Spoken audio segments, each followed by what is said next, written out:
Our top story. The hijab has become more than just a piece of cloth for Iranian women. It has triggered a movement in the country. Mahsa Amini's death in the custody of Iran's morality police triggered a chain reaction. Women-led protests have rocked the country since then.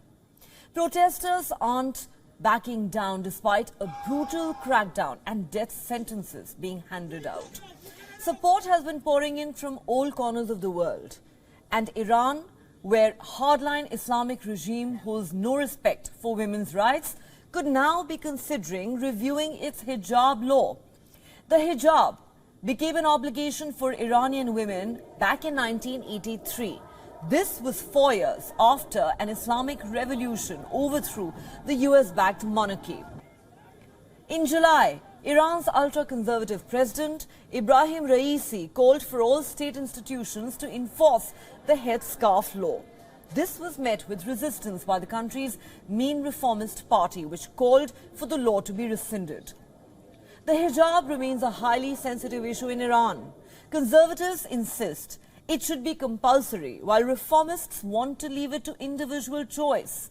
As the country struggles to quell the protests, reports say authorities would review the decades-old law. Iran's Attorney General, Mohammad Jafar Montazeri, has said that the country's parliament and the judiciary are discussing whether the law needs any changes. However, it cannot be overlooked that both these bodies are largely in the hands of the conservatives. The Attorney General did not specify what could be modified in the law, but he did say the results will be seen in a week or two. According to President Raisi, Iran's Republic and Islamic foundations are constitutionally entrenched, but the conservatives say there are flexible methods of implementing the constitution.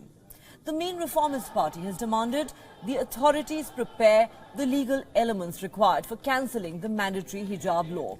The opposition group has called for the Islamic Republic to officially suspend the morality police and allow peaceful demonstrations.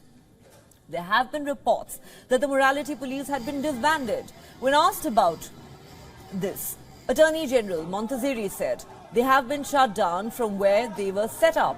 The government, however, has not confirmed the move, and the local media has reported that these remarks had in fact been misinterpreted.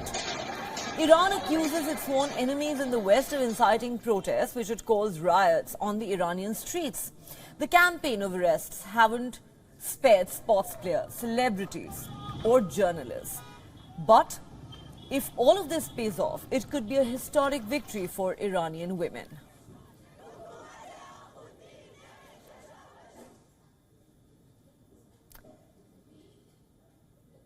Therefore, the big question is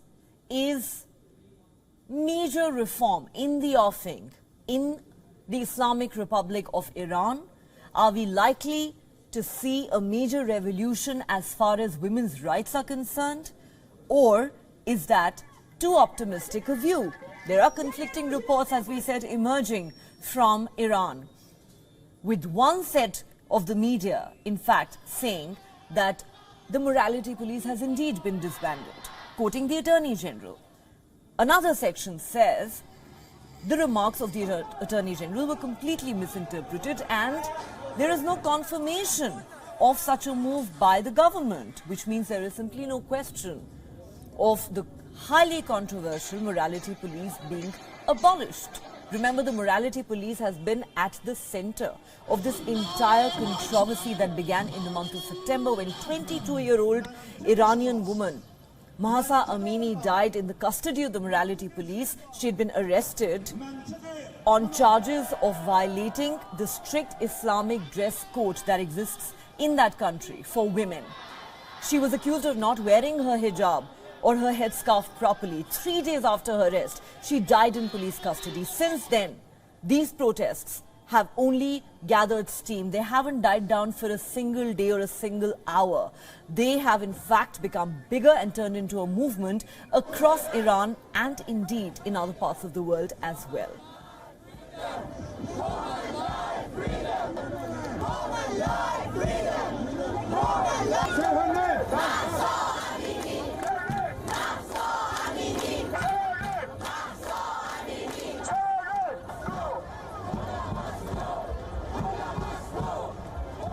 And therefore, the big question is the morality police truly a thing of the past, or is that just a false claim that a lot of people are pinning their hopes on?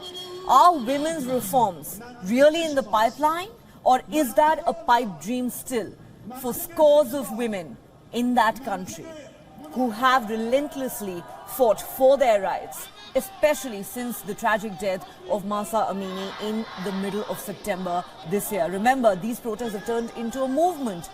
The women say it's no longer just about the hijab or their clothing. It is about their rights. It's about reforms. It's about the need for the modernization of an Islamic republic. Many have even called for the fall of the regime. For more on this story, we're now joined by Mursal Nurzal, an activist who will be able to shed light on this big story that emerged from Iran over the weekend. Mursal Nurzal, thank you so much for speaking to WION. The biggest question at the moment is simply this. Is it true that the morality police have indeed been disbanded or abolished? Or, as sections of the media are saying, have the remarks of the Attorney General been misinterpreted? What is the reality on the ground? Thank you for having me. Well, what the reality might be is exactly as unclear to me as to many of us. I think the demonstration that the Iranian woman and the Iranian population has made on the streets of Iran and globally, that has made an impact on the decision makers in Iran, the regime, the politicians, the people who are responsible for making such laws, because the whole world is looking at them, right? So they have to come with certain decisions and with certain decisions that might calm down the whole situation. Now, whether it would be demolishing the whole process or the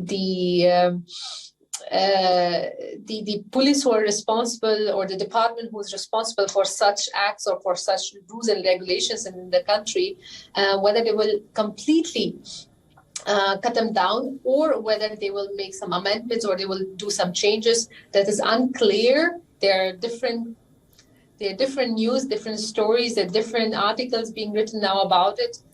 We hear very mixed news about it, so nothing is for sure. Of course, the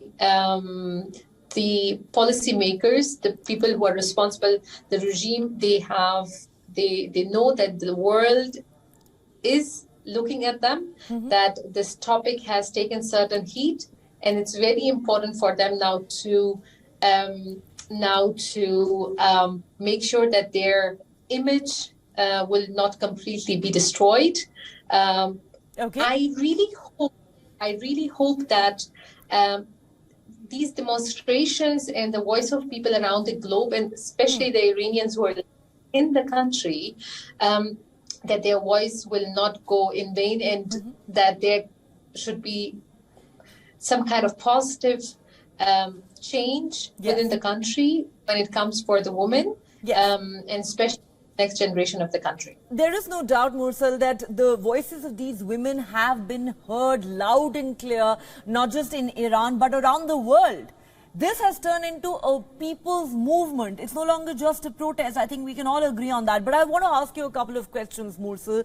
Number one, while I understand that there isn't enough clarity at the moment on the status of the so-called morality police, whether they still exist as an institution or not, there are now reports that the hijab law itself is under review. Do you think there is a possibility that the Islamic Republic could actually consider making some significant changes to this law, which is at the heart of this entire controversy? Also, what do you make of the fact that many of the protesters are no longer just protesting against the hijab, but are actually calling for the fall of the regime itself? True. Well, I have a feeling now. What my feelings are doesn't matter, or what we think, it doesn't matter. At the end, what they decide is what matters. The life of the people living in that country, that is what matters. but I do believe that they will come up with certain changes when it comes to laws of how to wear hijab, or to what extent the head should be covered, whether the morality police will be completely banned or completely deactivated as a department itself, or whether they will be allowed to continue, but with what circumstances. I have a feeling that there will be changes. I hope that those changes will have a benefit for the local people, because if it's a short-term change and it doesn't have a big impact in the long term, then it will be just like, let's calm down the whole situation, and then we will see. Once people are calmed down, let's start everything the way it was again. So it shouldn't be that way. It shouldn't be fooling people. But I hope the change that they will come with, it will have a long-term impact. Well, one thing I can say for sure, Mursal, is that even though we don't know how things will eventually pan out, but the entire world is rooting for the women of Iran. Thank you so much for speaking to WION.